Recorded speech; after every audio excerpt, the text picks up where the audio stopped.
imported.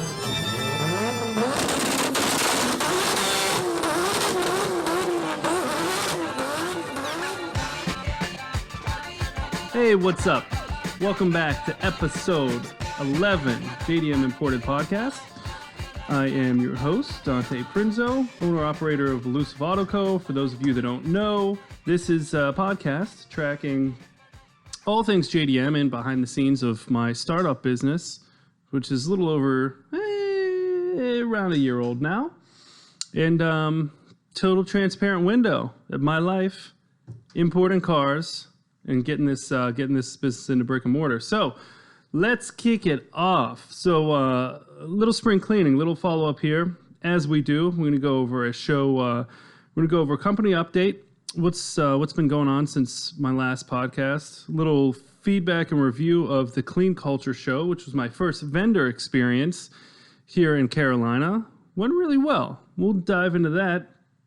And then also a couple car things that I want to go over. Some vehicle experiences that I've learned through people that aren't my customers, but kind of look at me for advice. Some kind of car business points that I want to touch on. Some bad experiences that I'd just like to share with you in case you're ever in a similar situation. And then also some of the cars that I'm eyeing up to bring in next, since we are down to the Cedric and the FC that, for those of you that have been following along, the right-hand drive FC I've had since, I don't know, it's like 8 months old now that I've had it. And it's just been one of those things. It's been a project.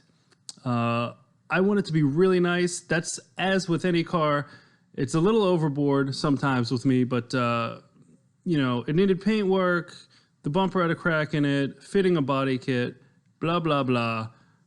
8 months later, it keeps getting knocked down the totem pole because, we've had other fires to put out, lifestyle changes, stuff with the business, and sometimes a thing that you can't finish within a timely manner, you at least can't project when it's going to be done. Like this, I can't say, I have 8 hours left, because I don't really know. I mean, it could be 8, it could be 18. So things that come along like the FD that I brought in, the Cedric, those you look at and you're like, okay, I have a pretty good idea of how long I need to allocate to get this thing ready for sale.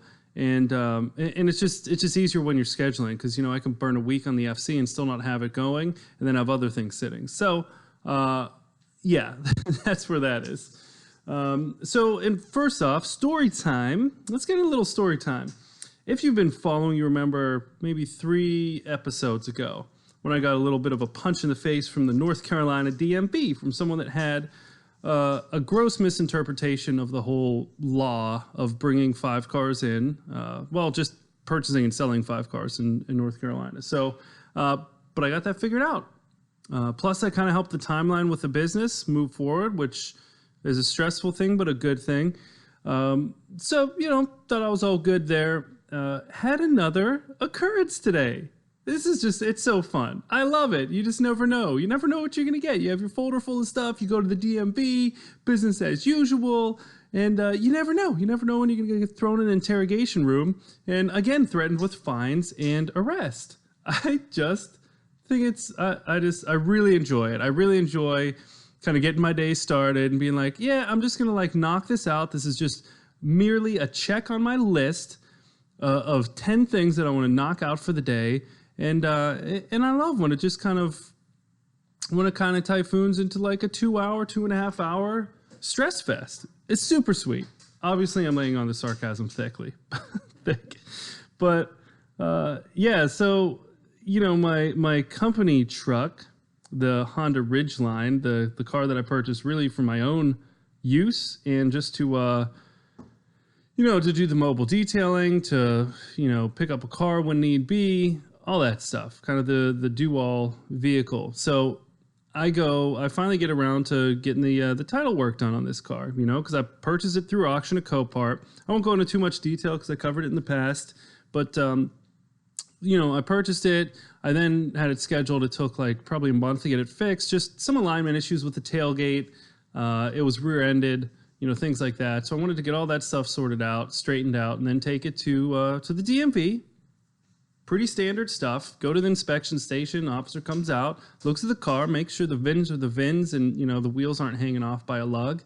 And then he gives you the inspection report, he or she does, and you get the title transfer. Lickety split, easy. Just like hundreds and thousands and millions of people do a day. So I go there today. It's business as usual. I have all my paperwork. They look at it. It's all good. The officer comes out, looks at it, goes back in. Okay, let me just type some stuff up. I'll be back with you. Like a half hour goes by. And usually, we're talking, you're typing in VIN number, name, address. It's pretty basic stuff, vehicle information. It shouldn't take that long. So and I knew it. I knew the second the door opened, a different officer just signaled with his hand, come here. And I go in the back and he says, take a seat in interview room 2. I'm like, interview room. Like, I know this isn't just like, hey, here's your paperwork, Mr. Prinzo, have a good rest of the day. Like, I know this is going to be a thing. I'm like, Jesus, again? So he sits me down and he's like, what's Elusive Auto Company? I'm like, man, I just went through this like a couple months ago. So I tell him, again, there's no sense in lying or making anything less than that. I was like, it's kind of a full service. I import cars, do restorations on them. I'm offering a detail service, which is why I need this truck now. And then he pulls up this piece of paper. It's like my homepage. And he's like, so from what I understand, you're passing yourself off as a dealership. And I'm like, yeah, that's the goal. And listen, this might be bad on me. I kind of see his point. I'm not a registered dealership with a state. If that terminology is at all in like my title statement or company description, it's misleading.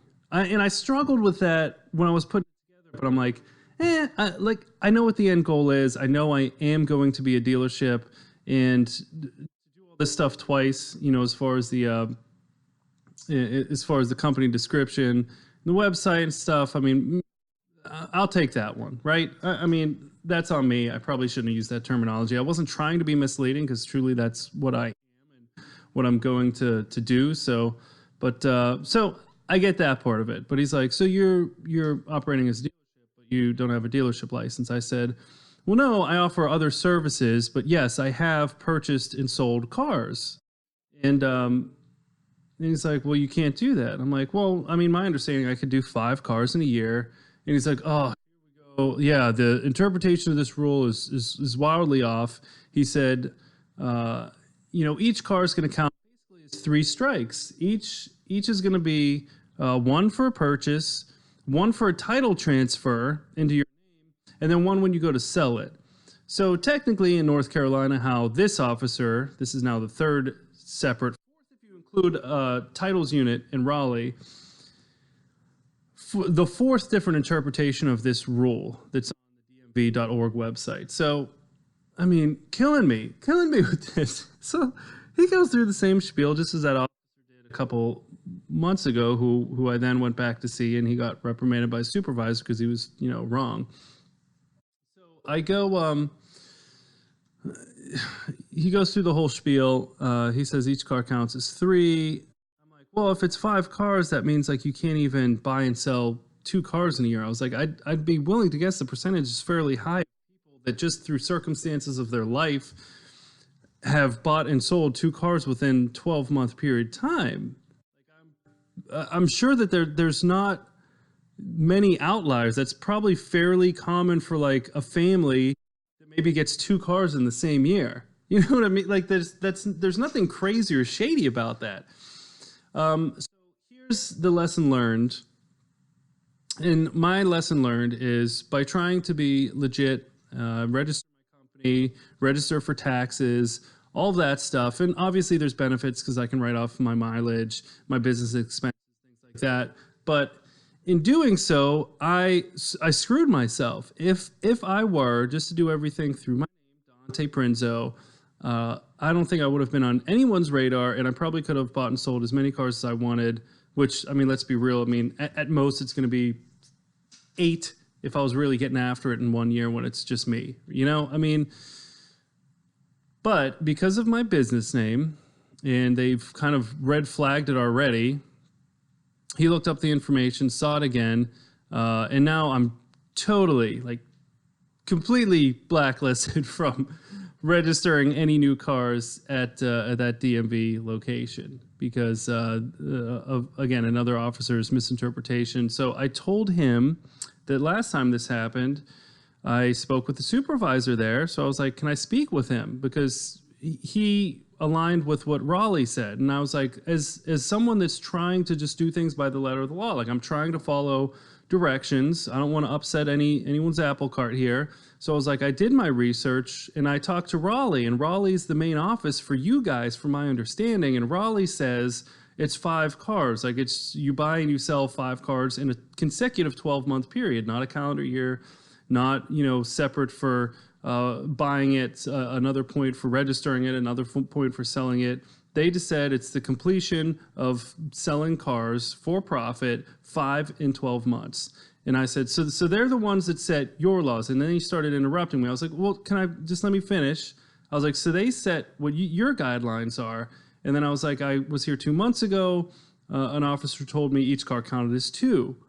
And then I saw the supervisor, he agreed with Raleigh. And now I'm coming back again to register a car really for personal use, but still, I get it, it's through my business. And you're telling me yet another thing where it's 3. So I was like, is somebody trying to follow the rules? Who do I listen to? And then I was like, who do I listen to? This is verbatim, the conversation. I sit back and he's like, I'm doing you a favor.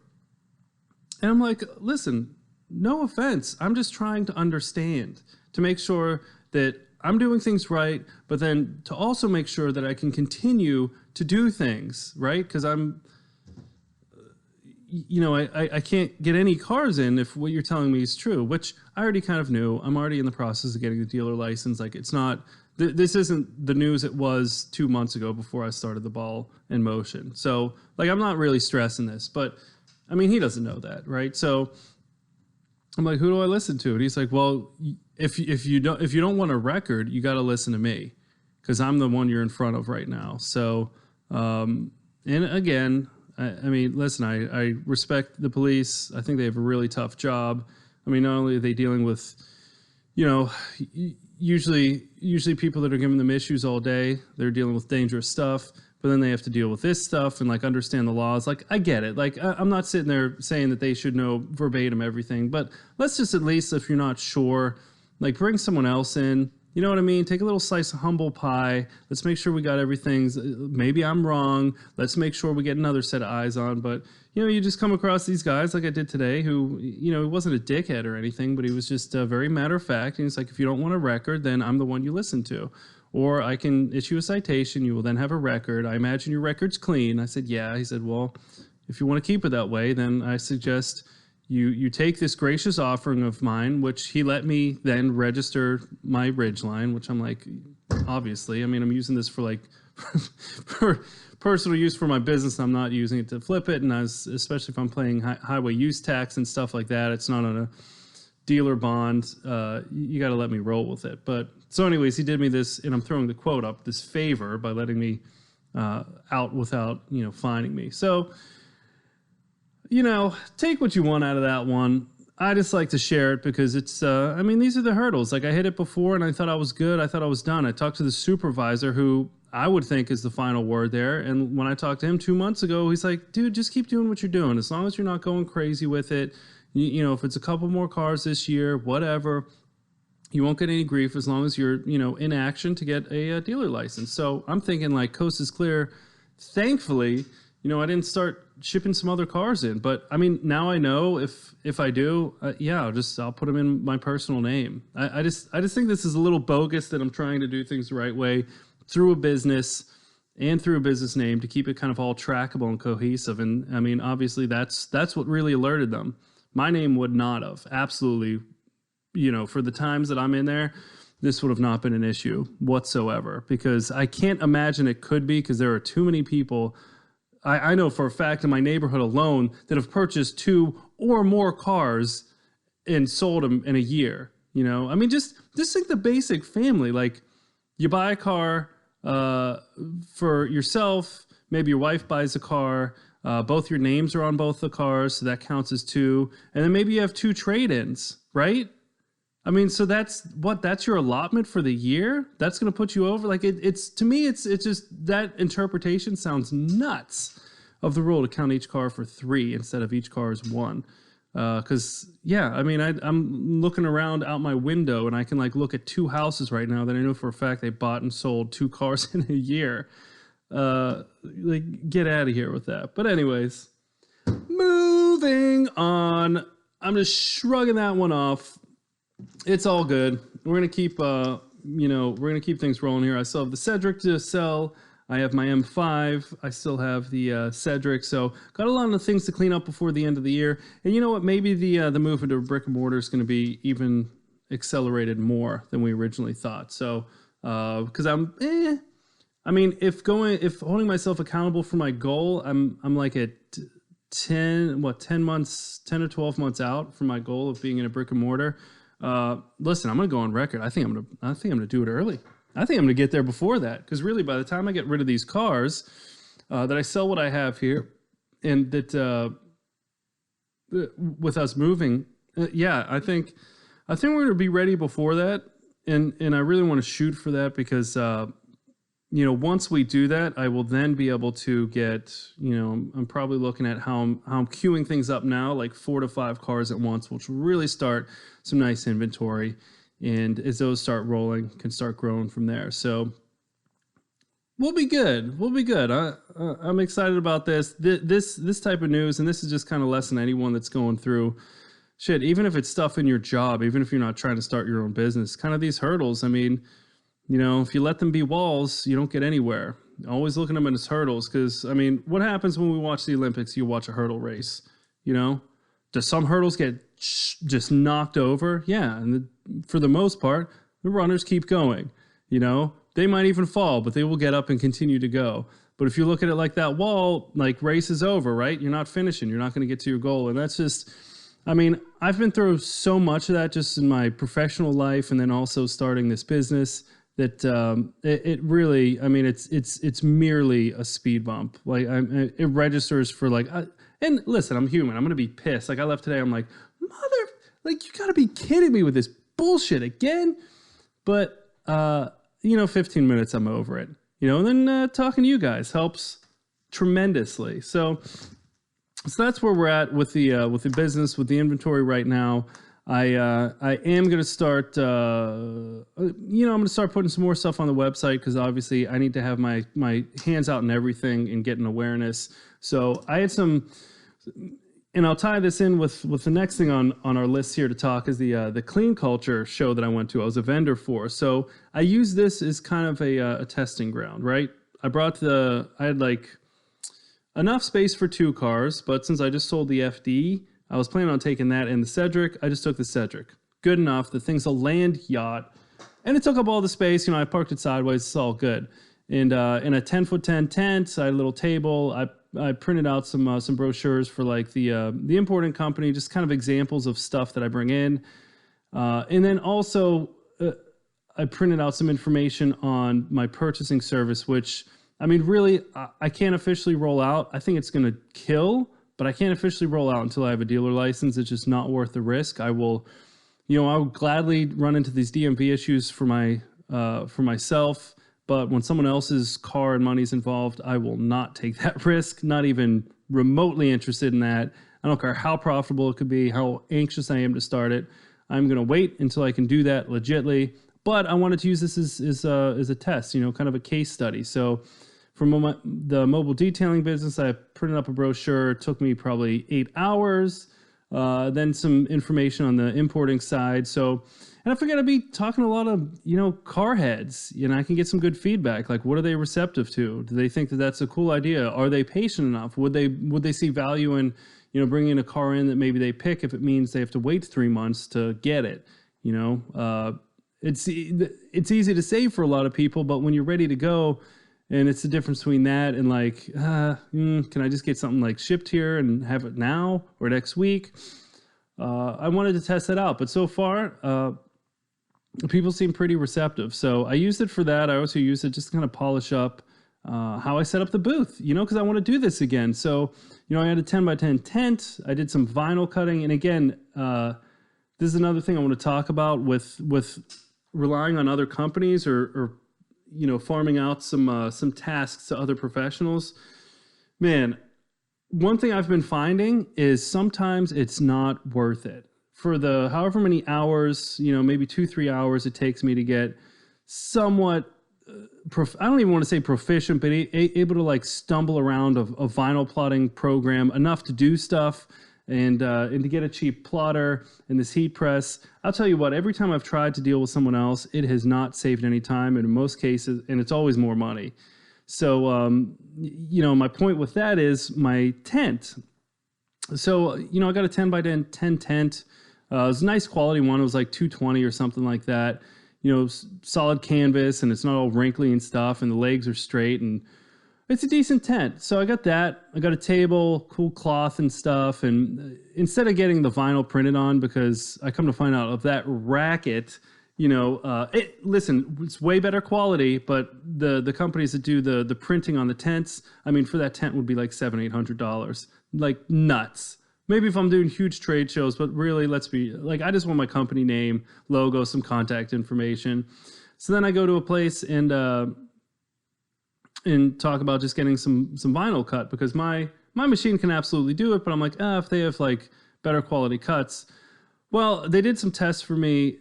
The quality really wasn't any better. I don't know if it's the settings I have on my machine. And again, I have a piece of shit. Like it's one of the cheaper ones you can get, but on big fonts, it cuts perfectly fine. So I'm like, you know what? I'll just do that myself. Yes, it took a long time, but for the cost of vinyl to do the tent, and I just did like a band all around the side. I mean, I maybe spent, $30 as opposed to like hundreds. So that right there almost covers the cost of the plotting machine, which I've used for a lot of other stuff. So I did that myself.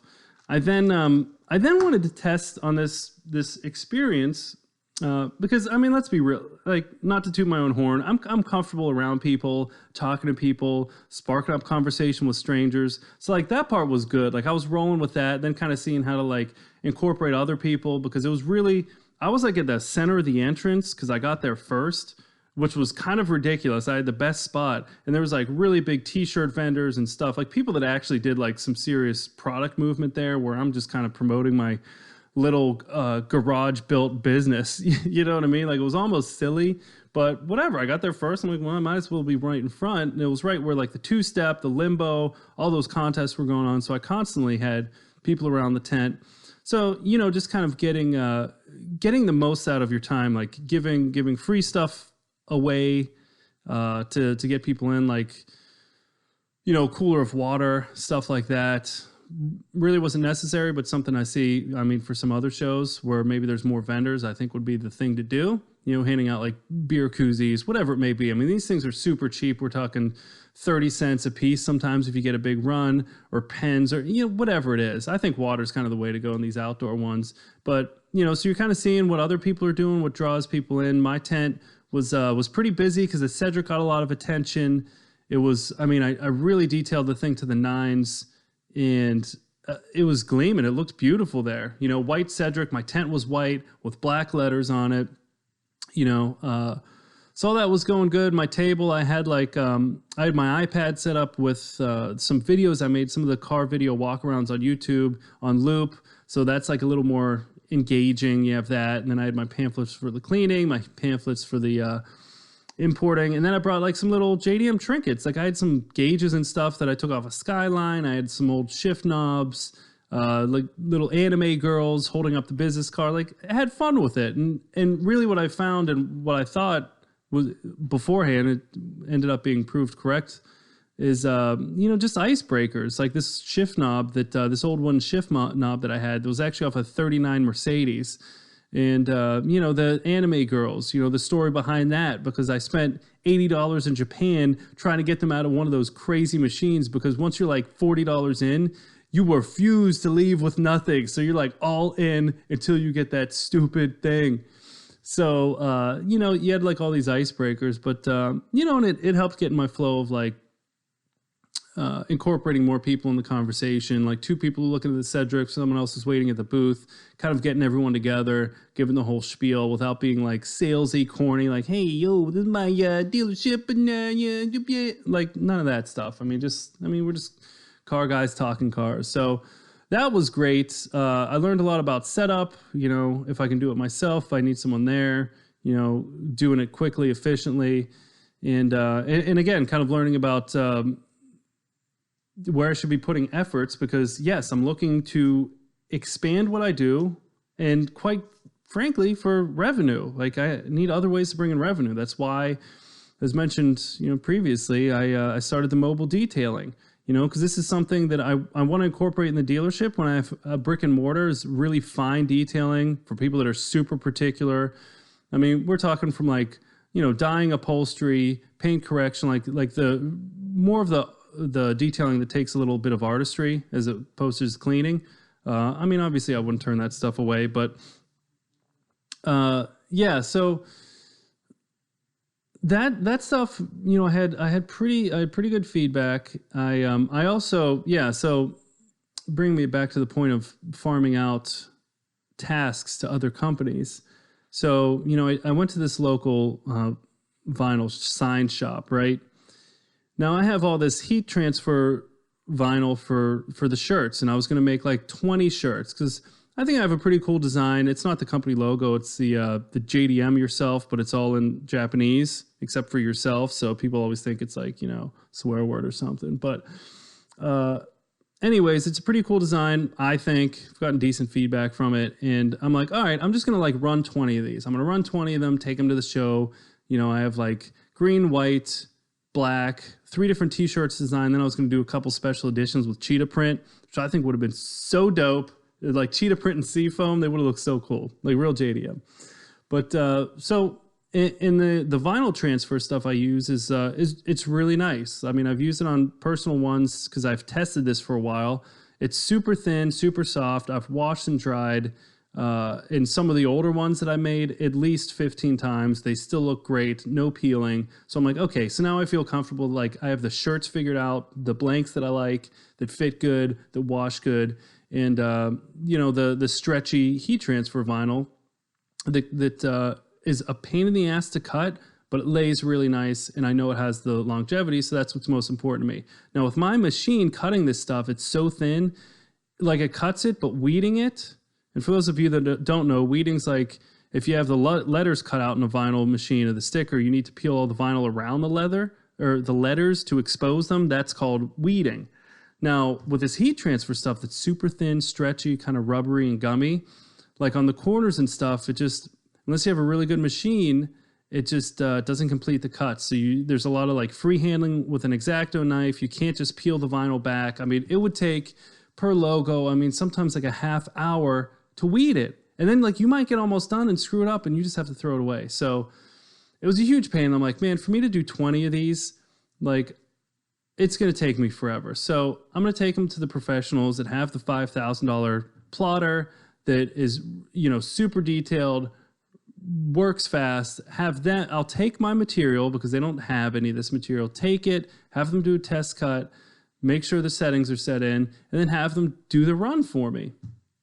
So I did that, and I went to this local place, and I gave them the files, and the files were really organized. Like they didn't even have to place the different logos and graphics to fit on the sheets. I placed them on there, left some room for margins, and I told them, I was like, listen, if you have any trouble fitting it, just, let me know. And you can either take some logos off or shrink it, whatever. But, here's a general thing.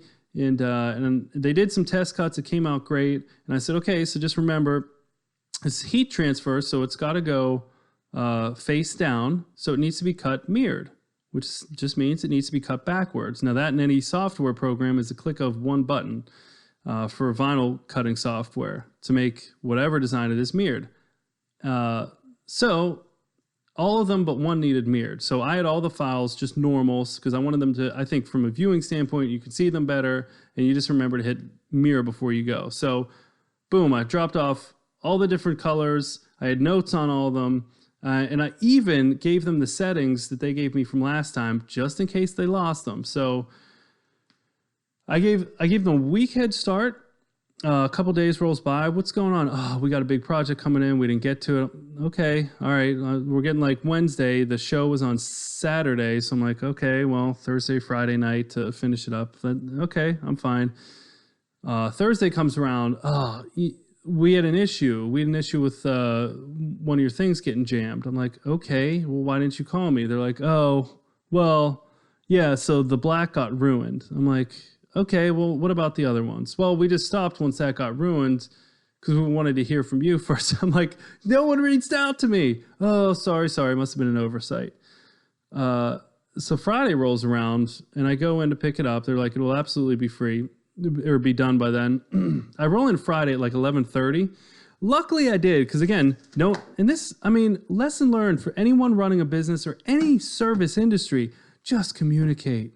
That's it. Just communicate with your customers. There'll be so much more understanding, and it allows you a buffer that if you make a mistake, they're not going to pounce on you because you communicated it. But I'm telling you, you make that mistake, you don't communicate.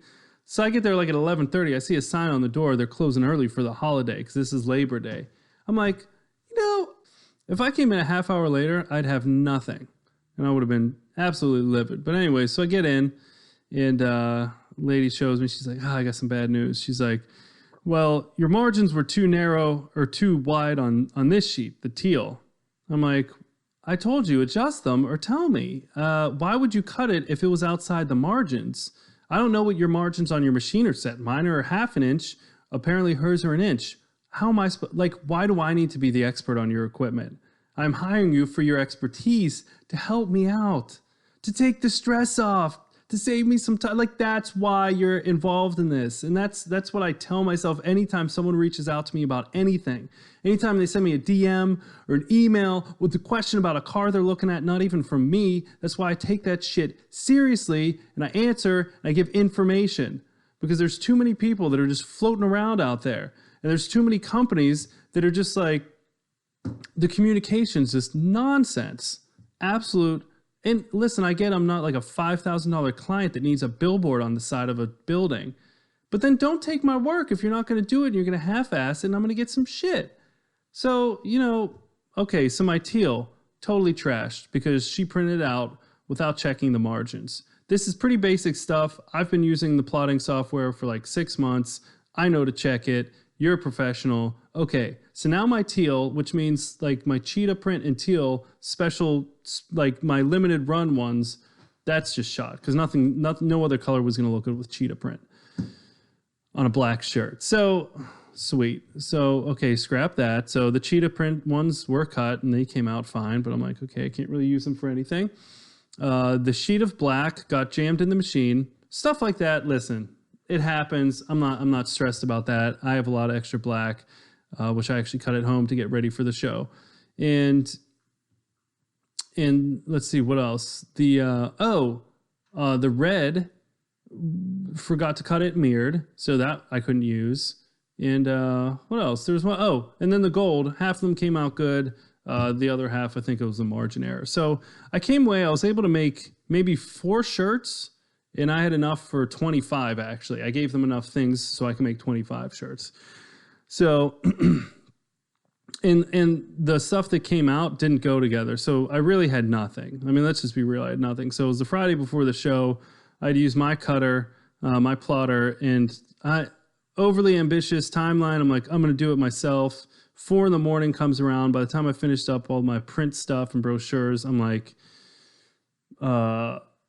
I got 2 shirts done and I'm like, I'm going to make sure these ones are really good. They're going to be like my demo shirts and I'm just going to run with it. So yeah, I mean, like, lesson learned there. I'm not saying you can never use places like that, but it's a frustration you have to deal with. And maybe I'll be better at dealing with these companies moving forward, maybe vet them a little more.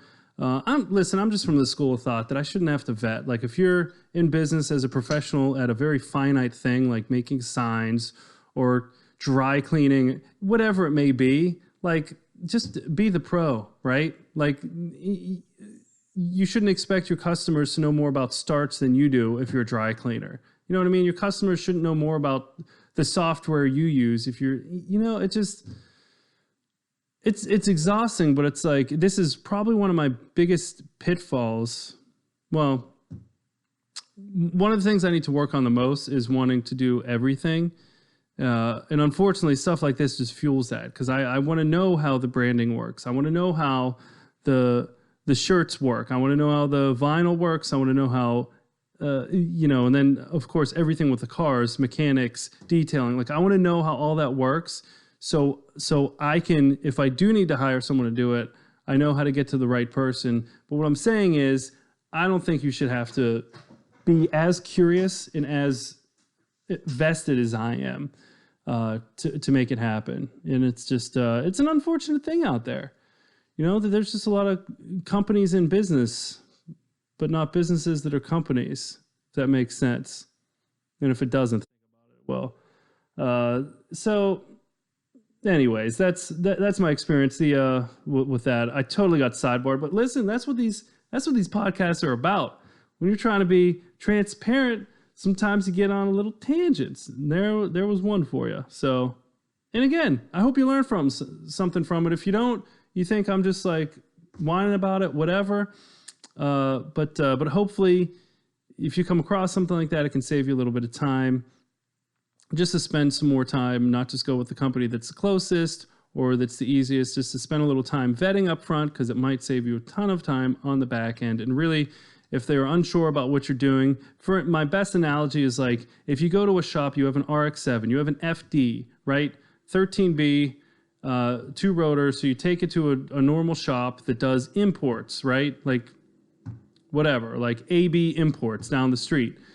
So you take it there, and like, yeah, we can absolutely work on this, because they don't want to turn the business away. But are they experts in rotaries? Have they even touched a rotary? Oh, are you familiar with the engine? Yeah. And it's like, we kind of skirt over things, and we just assume that people in business are experts. And unfortunately, there are times that they are not. And I can totally see that happening, where someone would say, yeah, absolutely, I know about rotaries, but they've maybe never rebuilt one, or they may not know the intricacies of, the throttle bodies and vacuum issues and, air pump issues, the kind of the common stuff the rotary heads are going to know to look for. They're not. So you're going to get a subpar experience with them. And you have to know a little bit. You have to know a little bit to get past that superficial example of the company, because no one wants to turn business away. I'm from the school that if you can find a better car for you elsewhere, I'd rather you go elsewhere than be unhappy with something that comes from me. I don't see the value in that. It's very short-term thinking. Yes, it quenches a need for me to sell something now, but in the future, is it helping send any business to me? Like mobile detailing. So I started going into this, obviously, to expand the company a bit, bring some revenue in. And so far, it is over 60% of the people that I've detailed their cars, I've gotten referrals from. And why is that? What, am I bragging? No. Like, I just want to share that sending text updates, a little video walk around of the car, saying if you got stuck in traffic, you're 5 minutes late. These are all very basic things to me, but things that others don't do. Oh, and also setting expectations. This is a big one, like super big. Setting expectations. This is your safety net if anything goes wrong with the customer ever, because you set appropriate expectations. You're not going to look at that scratch on the car and be like, I'll make it disappear. Like, I'll make it look good from 5 feet. If it gets better than that, great. But that's realistically and then when they come out and they can't find it, you're a wizard. You're a fucking wizard. Like, I had a lady freaking out because she had a bad touch-up job, and I took all the paint off, and I wet sanded, compound, polished it, put some sealer on it, and that scratch pretty much disappeared unless you got a light to it and your eye to the paint. And she thought I was a wizard, and that's just because I set expectations. I know it didn't disappear totally, and it didn't if you were like right up on it, but from what she was expecting, I made it vanish, and I was a wizard. And that's just... that's just something I see lacking. And that is why, again, not to toot the horn, but I get a lot of referrals is because, and it's the same thing. It's because I set expectations with them beforehand. I call them, I text them with updates, and they're in the know. And I come to find out, oh man, I had experienced like 3 people didn't show up, or they were 2 hours late when I stayed home for the day just for this. You know what I mean? I mean, you got to value people's time if you want them to value your business. So that's this I could talk about this topic forever, but I think this is a big one. And actually, I'm glad I kind of went on this tangent to share because I think this is something you could apply. I think it's huge with cars because I think often shops set unrealistic expectations, whether it's performance shops, auto body, detailing. I had someone didn't buy a car for me, but they text me because I'm like, listen, they were new to rotaries. So I've been around them. I'm like, any kind of questions, you go look at a car, you're not sure of something, just call me, text me, whatever. Like, it's fine.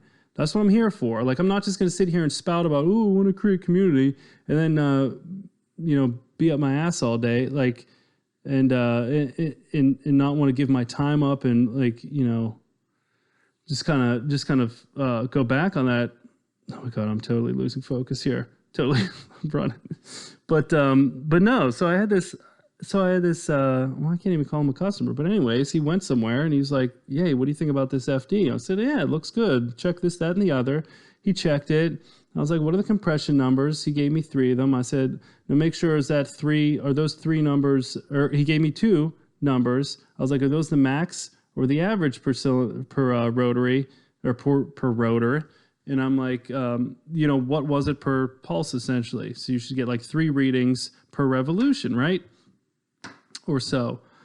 And he's like, oh, I don't know. So he had them retested again, which was good because they gave him the high numbers. And for any of you that have been around rotaries, if you use a traditional compression tester, it holds peak, meaning the highest PSI is what is held there until you look at it. And then you press the little bleed valve and then the gauge drops by. Well, how that doesn't work for rotaries is you have 3 readings as it spins around once. So you have 3 separate seals, 3 separate banks, if you will. So you can have one seal that's nice and reads a 115. You could have another one that's reading a 110. Then you can have one that's blown and reading a 30. But your total will be the 115 because that's your highest one. So you could have a very unhealthy engine with good readings. So I'm like, so make sure that they're holding the bleed valve. Oh, good. Yeah, thanks. Well, so they didn't. But again, it was good. So he went back.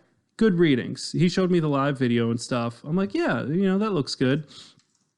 And there's some other things that he was a little shaky on, and I told him I didn't give him my total vote of confidence, but I'm like, if you're excited, you think it's a good deal, the compression numbers are good, but I said again, setting expectations, which maybe they should have for him. I was like, if they haven't driven a long distance, just be prepared that there's a lot more than just compression numbers on those. There's and don't think I'm trying to make myself sound good here as the story goes on, because what I said kind of came true. But I was like, if there's an issue with coolant or anything like that, it's not really going to show necessarily in the compression. You should be able to smell it, but sometimes not. They're pretty sensitive. There's a lot of vacuum lines leaks. And I was like, just understand it's a 25-year-old car, that it could be great today, not tomorrow. And sometimes that's not the dealership's fault, but again, you set expectations with that. So he, long story kind of short, because I don't want to take up too much time on this, on the drive home, after purchasing the car, it overheated 3 times. He's texting me frantically. I told him not to drive it. But really, I think it was too late. So it spiked, I think 3 times, but he wanted to limp it home. Because of that, so there's a coolant leak. I don't know where it was. I believe it was one of the seals internally. From what it sounds like, he said he could smell it from the engine bay. So there wasn't anything external leaking to show of, around the reservoirs and typical spots. So it was probably, listen, the coolant runs through the main bolts that hold the irons, the rotary houses, everything together. They're hollow bolts, and then there's lines that go around the rotor housing. So there's a lot of places that can go wrong. But anyways, he essentially needs a rebuilt motor, for a 40,000 mile car, it started up and ran. Now the dealer didn't drive it very far. Now, is that the dealer's responsibility? I don't know. That's a good debate. Me personally, I think if you're doing a lot of cars, it's unrealistic to say, like, if you have like 100 cars in inventory, it's hard unless you have a huge group of people working on them to properly road test each car. Now you can look over, inspect, change the fluids, look for leaks, anything like that, but you never really know a condition of a car until you spend some time in it on the road. And not just a drive around the block, we're talking like a drive, stop and go, and some highway, like, 30 minutes, full operating temperature, some red lines, some idling afterwards to really see where your cars are. And not all dealerships can do that, and I understand that, but if you do have somebody coming to look at a car, I would think that'd be common practice. Like if someone's like, Dante, I'm driving 2 hours to look at the car, and I haven't road tested it yet, I'll road test it, and I'll be like, hey, listen, these are the things I found. You need to be aware. Because, hey, like I noticed a little leak, there's a little smell, a little hesitation, whatever it may be. Because I think this started with hesitation, and then it started spiking, and then it was a coolant issue. So, the good news is, I do feel like the dealer's responsible for something, and they did end up paying him. They didn't take the car back, but they ended up essentially giving him enough for a rebuild, which I thought was nice. Should they have done a little better job up front? I think so, but I think that's a good story to hear. I mean, just for anyone that's looking, even if you're looking to buy a car from me, these are all classics. By the letter of the law, they are classic cars, and they're low mileage, and they drive. Anything I sell drives really nice, but that's not to say a week later a sensor might go or a leak might come up, and it's just something you need to know going into. And I'll tell everybody this. I don't care. Like my Cedric, it drives. I've been driving that just because it's a great car, and I like to drive them, once a week, just on a little trip, something just to keep them loose and ready to roll. Any of the cars I have in stock, and it's been absolutely perfect. No issues at all, anywhere mechanically, nothing. But I'll still disclaimer it when someone buys it. It's a 93, dude, like, have proper expectations. If you want to drive it to work 100 miles each day, just understand, like, some stuff might happen on it. That's what these cars are. I mean, they're old. The rubber, no matter how good the seals look, you never know what'll happen. You just don't. You can't guarantee that stuff. So you set those expectations, and then when something comes up with a customer, it's not, you lied to me, you covered it up. It's, you know what I mean? That it totally changes things. And I think you should. I think it's the responsibility of the dealership to help out, not to go bankrupt, but to help out if something happens shortly thereafter. All these cars are sold as is. I know all the dealerships do that. None of them have warranties, any of the importers. And yeah, I think it's just a moral obligation that, yeah, if, in a couple weeks, if a TPS goes out or something happens, then yeah, you should fix it, or you should at least help out with that.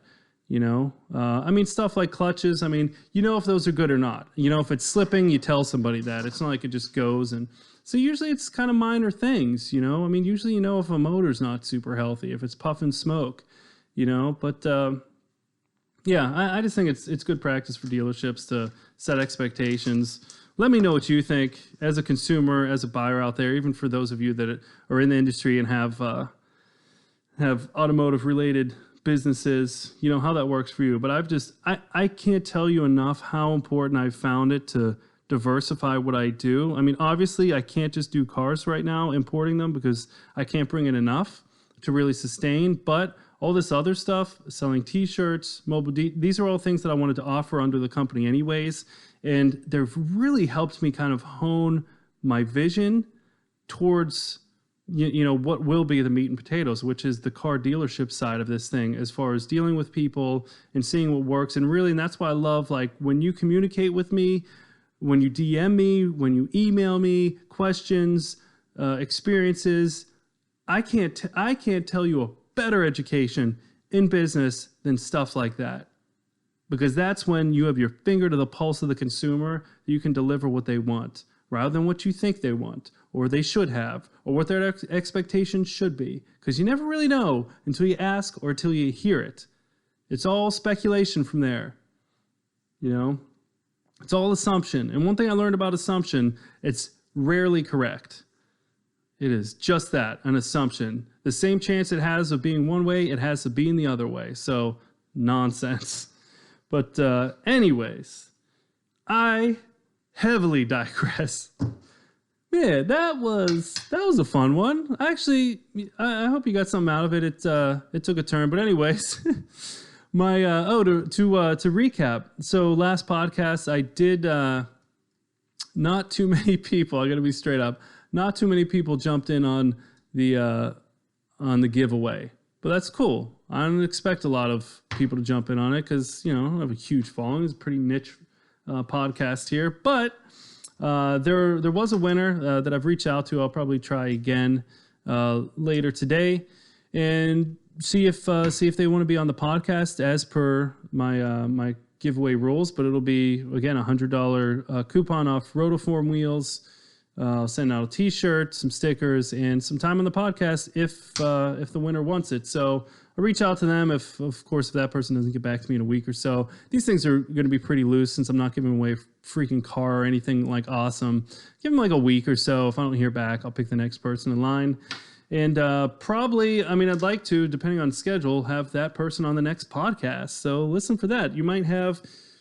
I don't know what we're going to get. Maybe someone that has a really interesting car story, or maybe just someone that doesn't know much about cars and just wants to chat life. Who knows? Who knows what we're going to get into, but I think it'll be cool, So we'll get into that. I'll keep you updated on anything else that, I have these 2 T-shirt designs. I think they look cool.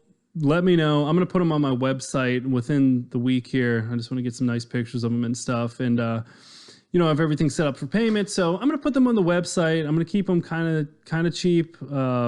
Nice quality though. The blanks I got, they're not Gilead. They're kind of a nice slim, I actually forget the name of the blanks. But anyways, they're a step up from like Gilead, which you normally get, which is just kind of the square cut T-shirt. So it's a nice quality. I think the heat transfer came out really well. I know it's durable. And I think, so I'll get them up on the site pretty soon.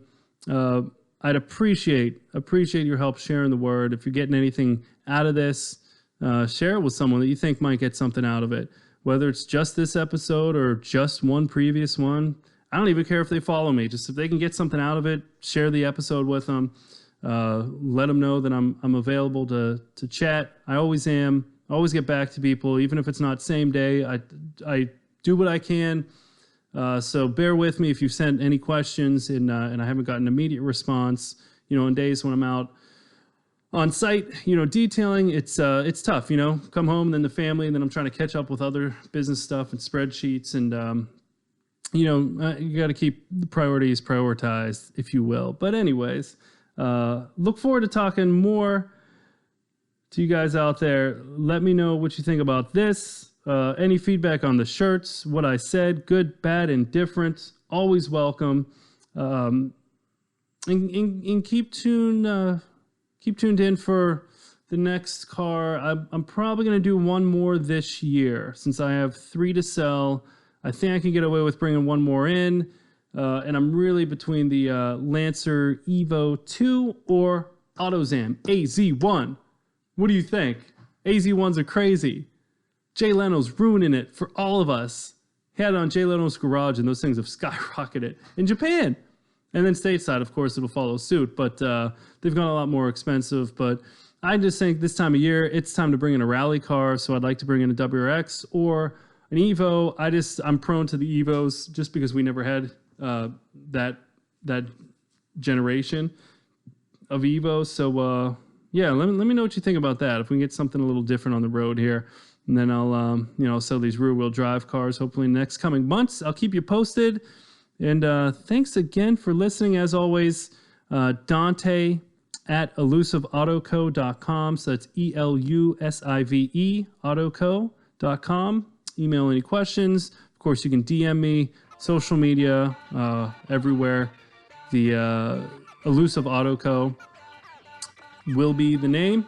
And yeah, the podcast, whatever you're listening on, just to give you a quick list, I am on TuneIn, iHeart, Spotify, iTunes, and Google Play as of now. So, and YouTube. You know, I always put it into my YouTube channel, so that's Elusive Auto Co. on YouTube. But anyways, yeah, the JDM Imported Podcast, I'm trying to get on as many platforms. So if you're listening on one, you want to hear it on something more convenient, those are the ones you can find it. As always, I'm here for you, and enjoy the drive. Take care.